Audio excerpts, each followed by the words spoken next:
जय हिंद दोस्तों। कैसे हैं आप लोग। तो आज हम बात करने वाले हैं साल 2024 में आई एक Canadian slasher film in a violent nature के बारे में।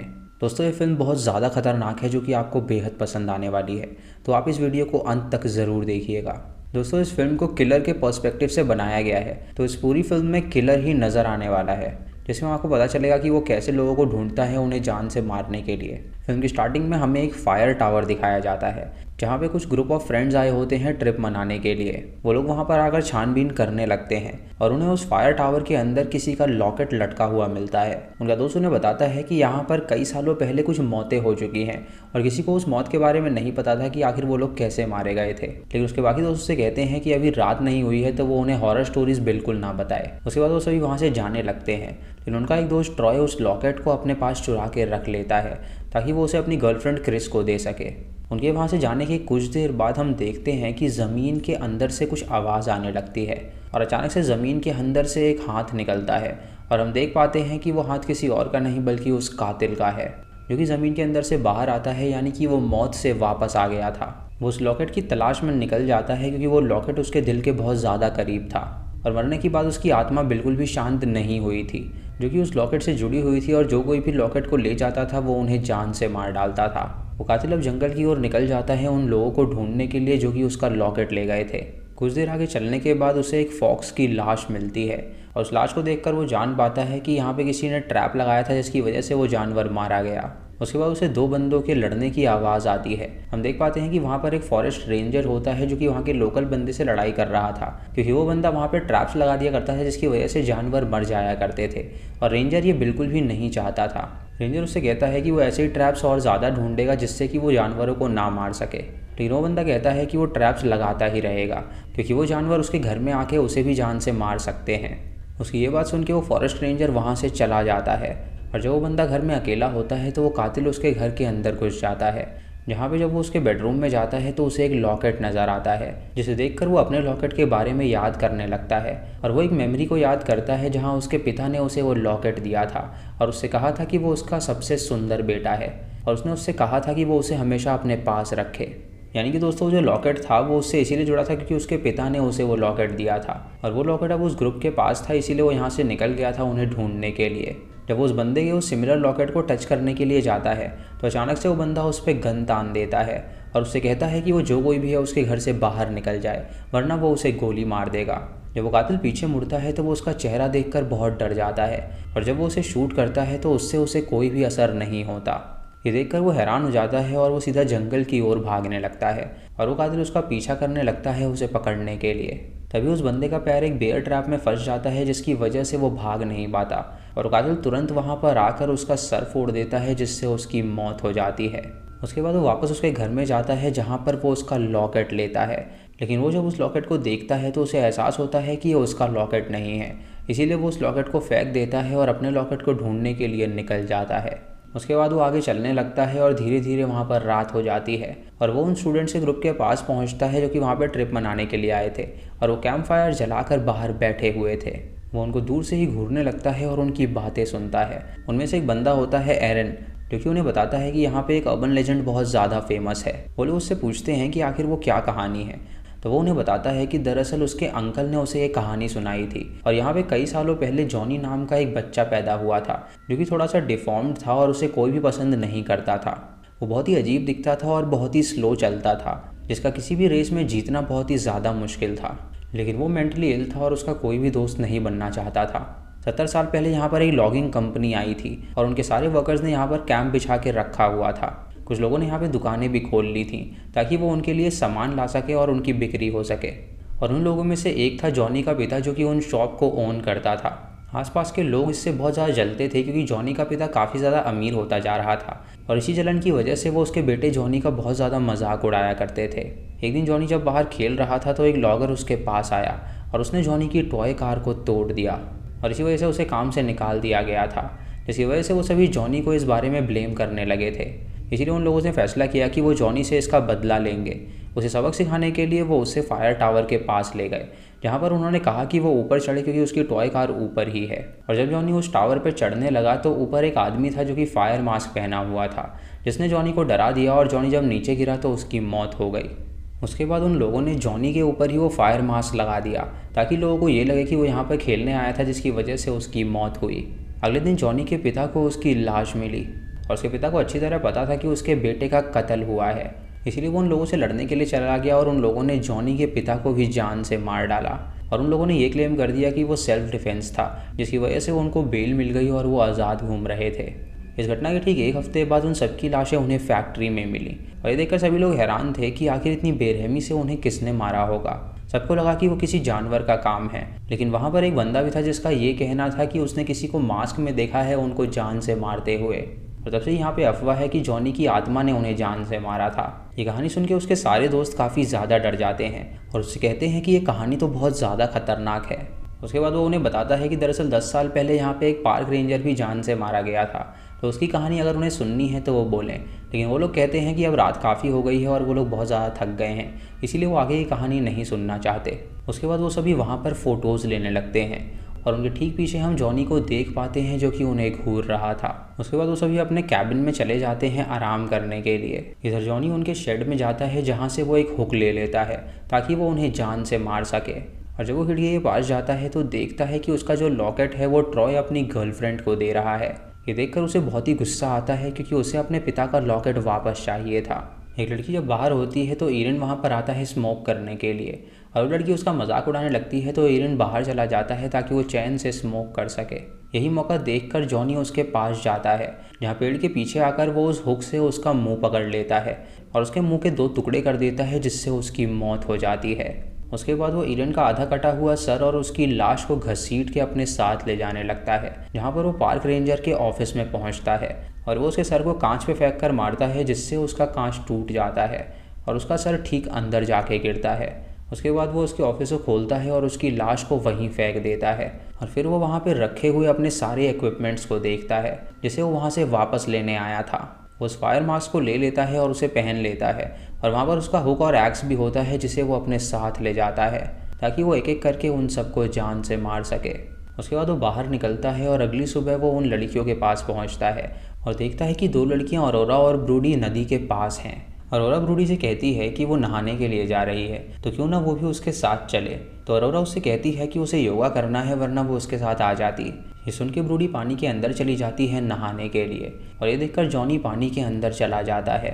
जब अरोरा वहाँ से योगा करने के लिए जाती है तो ब्रूडी का पैर पकड़ लेता है और उसे पानी में डुबो के जान से मार डालता है। उसके बाद वो बाहर निकलता है और वो अरोरा के पास जाता है उसे मारने के लिए। जब वो आगे बढ़ता है तो अरोरा को लगता है कि शायद ब्रूडी वहाँ पर आ गई है, लेकिन जब वो पीछे मुड़ती है तो उस कातिल को देखकर वो बहुत ज़्यादा डर जाती है।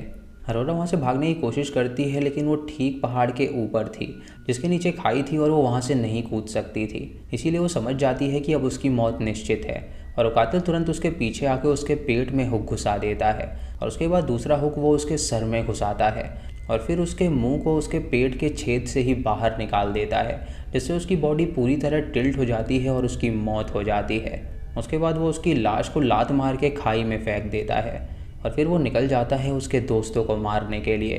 जब वो उनके कैबिन के पास पहुंचता है तो वो देखता है कि ट्रॉय, कोल्ट और इवन आपस में लड़ाई कर रहे हैं क्योंकि उनमें से किसी एक ने गाड़ी की चाबियों को जंगल में फेंक दिया था। तभी जॉनी को वो चाबी अपने पैर के नीचे मिलती है और जब वो उस चाबी को उठाता है तो देखता है कि उसके पीछे एक की चेन है जिसमें कार बनी हुई है। ये देखकर उसे काफ़ी अच्छा लगता है और वो बैठ के उस टॉय के साथ खेलने लगता है और यहाँ पहली बार हम जॉनी का चेहरा देखते हैं जो कि बहुत ही भयानक था। थोड़ी देर उस टॉय के साथ खेलने के बाद उसे याद आता है कि उसे अपने पिता का लॉकेट वापस लेना है, इसीलिए वो उस टॉय को तोड़ देता है और आगे बढ़ता है, जहाँ पर उसे पता चलता है कि अब घर में ट्रॉय और इवन ही बचे हुए हैं। इसीलिए वो एक लकड़ी उनके गाड़ी के स्टीयरिंग में अटका देता है, जिससे कि हॉर्न बजने लगता है और वो उनके घर के पीछे चला जाता है। ये देखकर ट्रॉय जब बाहर आता है तो उसे लगता है कि ये कोल्ट का मजाक है, लेकिन जब वो पीछे मुड़ता है तो देखता है कि वहाँ पर वो कातिल खड़ा है जो कि एक्स से उसके पैर पे मारता है, जिससे उसका पैर कट जाता है। लेकिन तभी वहाँ पर इवन आ जाता है जो कि जॉनी को शूट कर देता है, जिससे कि वो बेहोश हो जाता है। उन्हें लगता है कि शायद अब जॉनी मर गया है, इसलिए इवन ट्रॉय को लेकर वहाँ से जाने लगता है ताकि वो उसे हॉस्पिटल ले जा सके। लेकिन तभी अचानक जॉनी उठ के उसकी तरफ एक्स फेंकता है और वो एक्स इवन के सर पे लगती है जिससे इवन की मौत हो जाती है। और ट्रॉय जो कि ज़ख्मी होता है वो तो भाग ही नहीं सकता था, इसीलिए जॉनी एक पत्थर उठाता है और उससे उसका सर कुचल देता है, जिससे उसकी भी वहीं पर मौत हो जाती है। उसके बाद वो उनकी जेब टटोलने लगता है, लेकिन उनकी जेब में उसे लॉकेट नहीं मिलता। तभी वहाँ पे कोल्ट और क्रिस आ जाते हैं, जो कि अपने दोस्तों की लाशों को देखकर हैरान हो जाते हैं। और तभी वो कातिल देखता है कि वो लॉकेट क्रिस के गले में है। वो तुरंत उस पर एक्स से वार करता है, लेकिन कोल्ट उससे कहता है कि वो जल्दी वहाँ से हट जाए। और जब वो वहाँ से हटती है तो वो बच जाती है और वो दोनों एटीवी पे बैठ के वहाँ से निकल जाते हैं।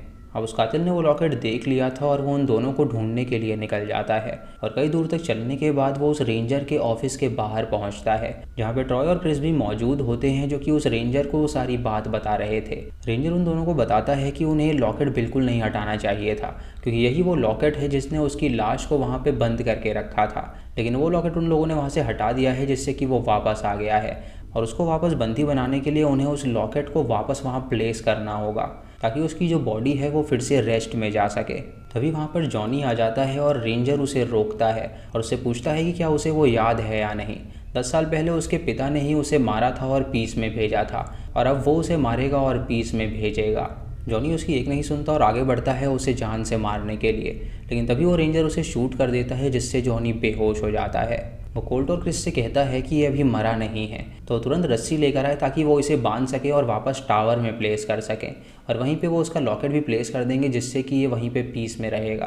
तभी कोल्ट वहाँ से रस्सी लाता है और उससे कहता है कि वो डर रहा है उसे बांधने में। तो रेंजर उससे कहता है कि वो उसकी गन पकड़े और जब वो उठे तो वो उसे शूट कर दे।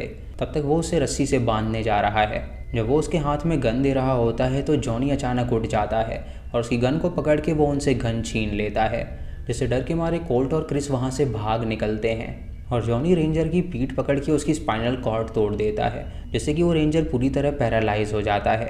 उसके बाद जॉनी उसके बांध में जाता है, जहाँ पर उसने वुड कटर मशीन रखी हुई थी, और वो उस मशीन को ऑन कर देता है।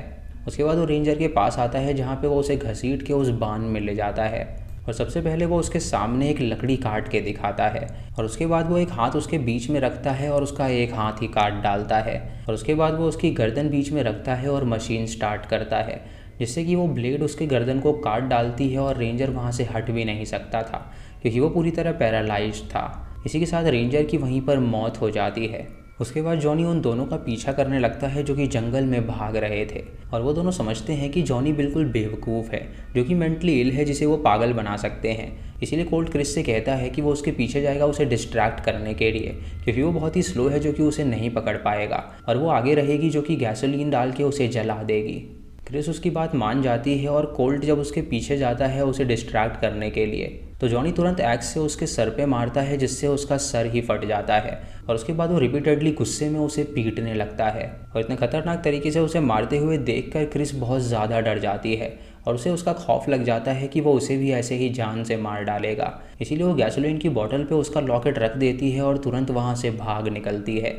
वो इतनी दहशत में भाग रही होती है और उसे लग रहा होता है कि हर जगह से वो आ जाएगा, इसीलिए वो धीरे धीरे अपना संतुलन खोने लगती है। उसे भागते हुए सुबह हो जाती है, जिसकी वजह से वो बहुत ज़्यादा थक गई थी। लेकिन तभी अचानक वो नीचे गिर जाती है, जिससे उसके पैर के अंदर एक लकड़ी घुस जाती है। जब उस लकड़ी को निकालती है तो उसके पैर से ढेर सारा खून निकलने लगता है, लेकिन वो अब भी बहुत ज़्यादा डरी हुई थी, जिसकी वजह से वो भागती ही रहती है। घंटों तक भागने के बाद वो एक रोड पर पहुँचती है, जहाँ पर उसे एक गाड़ी आती हुई नज़र आती है, तो वो उससे मदद मांगती है। और उस गाड़ी के अंदर से एक लेडी बाहर निकलती है, जो कि उसे अपनी गाड़ी में बैठा लेती है, और वो उसे तुरंत हॉस्पिटल ले जाने के लिए निकल जाती है। वो लेडी उससे पूछती है कि आखिर ये एक्सीडेंट कैसे हुआ, तो वो उसे कुछ भी नहीं बताती, क्योंकि वो अभी तक ट्रॉमेटाइज्ड थी। वो लेडी उसे बताती है कि इस जंगल में ऐसे कई सारे इंसिडेंट हो चुके हैं, और उसका एक भाई था जो कि एक गेम वार्डर था, और वो एक भालू स्लॉटर का सर्वाइवर भी था, जहाँ पे भालू ने कई सारे लोगों को मार डाला था, लेकिन वो जिंदा बच के बाहर आ गया था। यहीं पे कई सारे स्लॉटर हो चुके हैं, लेकिन आज तक किसी को नहीं पता चला है कि किसने उन लोगों को मारा है, और यहाँ पे वो अनसॉल्व्ड मिस्ट्री है। उसके बाद वो उससे पूछती है कि उसका पीछा कौन कर रहा था, तो वो लड़की उससे कहती है कि वो एक जानवर था। तभी वो नोटिस करती है कि क्रिस बेहोश हो रही है, और ये देखकर उसे पता चलता है कि उसका ब्लड लॉस होने की वजह से ऐसा हो रहा है। इसलिए वो तुरंत गाड़ी रोककर उसके पैर पे पट्टी बांधने लगती है, ताकि उसका खून रुक सके। लेकिन क्रिस इससे बहुत ज़्यादा डर जाती है और उससे कहती है कि उन्हें रुकना नहीं चाहिए, बल्कि उन्हें हॉस्पिटल के लिए निकल जाना चाहिए। लेकिन वो लेडी उसकी एक नहीं सुनती और उसकी पट्टी बांधने लगती है। उसके बाद क्रिस जंगल की ओर देखती है क्योंकि वो अभी तक दहशत में थी और डर रही थी कि कहीं वो कातिल यहाँ पर ना आ जाए। वो चारों तरफ जंगलों में देखने लगती है लेकिन वो कातिल वहाँ पर नहीं आता और तभी क्रिस जंगल की ओर ऐसे देखती है मानो कि उसने उस कातिल को देख लिया हो। लास्ट सीन में हमें दिखाया जाता है कि उस गैसोलीन की बॉटल के ऊपर वो नेकलेस नहीं है, यानी कि उस कातिल ने वो नेकलेस ले लिया था और शायद वो पीस में चला गया था। और इसी के साथ ये मूवी यहीं पर ख़त्म हो जाती है। तो दोस्तों ये थी इस फिल्म की कहानी जो कि काफ़ी ज़्यादा अलग बनाई गई है। बाकी स्लैशर फिल्मों में कातिल का पर्सपेक्टिव नहीं दिखाया जाता है कि आखिर कातिल लोगों को ढूंढता कैसे है और मारता कैसे है, लेकिन ये फिल्म सबसे अलग कॉन्सेप्ट की है क्योंकि इसमें कातिल का पर्सपेक्टिव दिखाया गया है कि आखिर कातिल कैसे लोगों को ढूंढ के उन्हें जान से मारते हैं। ये फिल्म काफ़ी अलग है और आप इसे बहुत ही ज़्यादा पसंद करेंगे, तो आप इस फिल्म को एक बार ज़रूर देखिएगा।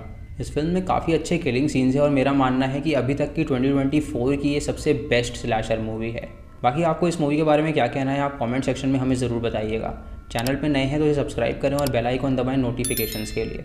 और दोस्तों वीडियो को लाइक और शेयर करना बिल्कुल मत भूलिएगा। तो मैं मिलता हूँ आपको अगली वीडियो में, तब तक के लिए जय हिंद।